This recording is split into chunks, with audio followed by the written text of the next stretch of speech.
Western world is actually stuck in a very low growth environment with very low interest rates. So the central banks won't raise rates. We saw that from recently.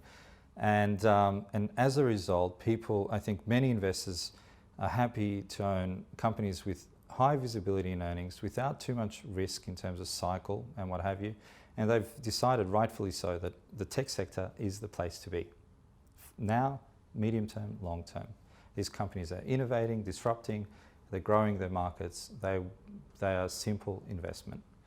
Something in the back of my head says, great, it's a great business, but what should you be paying for this business? And that's a key question that I think is very difficult to answer.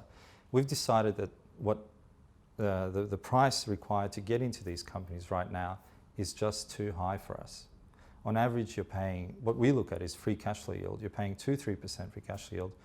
And let's say the company would have to grow 20% plus consistently over 10, 11 years for you as an industrial investor to get all your cash back. We like the tech sector, we like the tech companies, but they're highly valued. And on top of that, we're seeing regulation come in, and the big guys are starting to compete more aggressively against each other. And that could be an issue going forward. We keep thinking about what that could be. We don't think it's an obvious answer. You'd think back in the GFC, 7 months, 8 months, 9 months back during the GFC, that people would think the aha moment would be when house owners were returning keys and saying, I'm walking away from this house.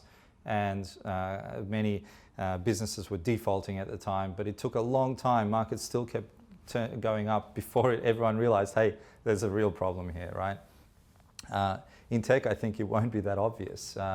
Apple warned in Q1, I think it was January this year, and the share price is much higher than it was before it even warned, right? So it's too simple to just look at share prices, but there's a lot of positive momentum in this sector. And it might take a while for people to say, hey, maybe I'm paying too much for this. Maybe I should be looking elsewhere. I don't think it'll be an obvious aha moment. It never is, I think. It just kind of happens.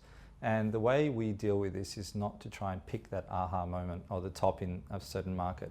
We just say, look, that doesn't fit our investment criteria. Some do, but not in general. We have to be careful about where we invest.